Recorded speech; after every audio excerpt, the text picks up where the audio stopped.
Selain didakwa melakukan tindak pidana, Mario Dandi diminta membayar restitusi senilai lebih dari 120 miliar rupiah.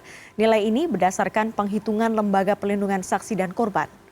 Masalah restitusi ini menjadi perdebatan dalam persidangan kasus penganiayaan David Ozora. Pihak pengacara Mario berpendapat kliennya tidak akan mampu membayar restitusi senilai 120 miliar rupiah tersebut. Alasannya, terdakwa belum bekerja dan tidak memiliki aset senilai 120 miliar rupiah. Selain itu, saksi ahli pidana menyebut kewajiban membayar restitusi tidak bisa dialihkan kepada orang lain seperti orang tua terdakwa. Orang tua David Ozora pun menyatakan jika tidak mampu membayar, restitusi boleh diganti dengan hukuman penjara. Namun tentunya keputusan tersebut bergantung pada vonis hakim.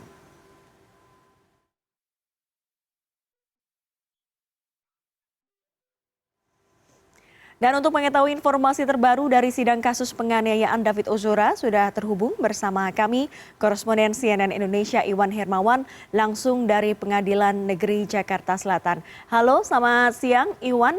Apa saja yang menarik dari sidang hari ini selain tadi juga ada keterangan saksi ahli, dokter ahli syaraf di sana? Ya baik, terima kasih Dea, dan betul sekali sidang hari ini memang mengagendakan pemeriksaan saksi ahli yang merupakan ahli saraf dari Rumah Sakit Mayapada, tempat di mana David Ozora menjalani perawatan setelah ia dipindahkan dari Rumah Sakit Medika Permata Hijau.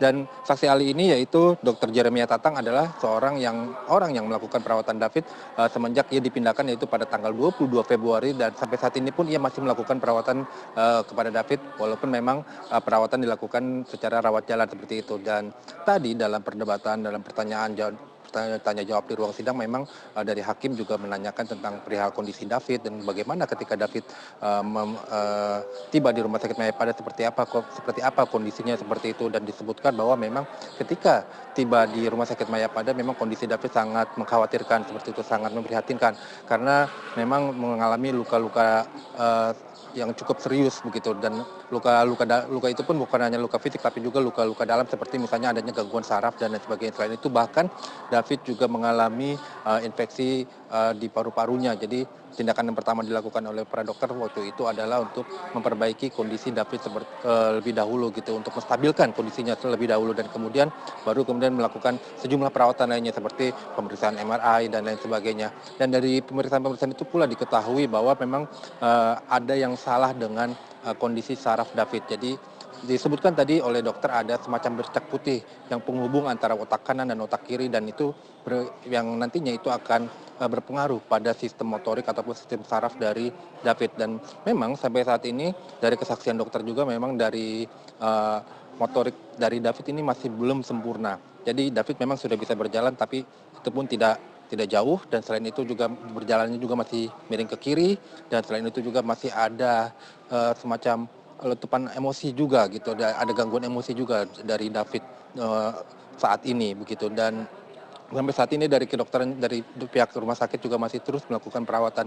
Dan yang menarik juga tadi dokter ini ditanya seperti apa sih apakah kemudian David ini bisa sembuh secara total, itu belum bisa diketahui dengan pasti karena memang itu tergantung dari si pasiennya itu sendiri, dan tidak diketahui juga sampai kapan David nantinya akan bisa hidup normal seperti itu, apakah nantinya bisa hidup normal ataupun tidak. Dan ini terkait dengan tayangan tadi yang disebutkan sebelumnya, itu tentang restitusi. Memang ada juga pertanyaan terkait masa depan David ini sebenarnya terkait dengan restitusi yang nantinya harus dibayarkan dari pihak terdakwa, karena memang dari dokter sendiri menyatakan bahwa David ini sudah tidak mungkin lagi untuk hidup secara normal seperti orang biasa.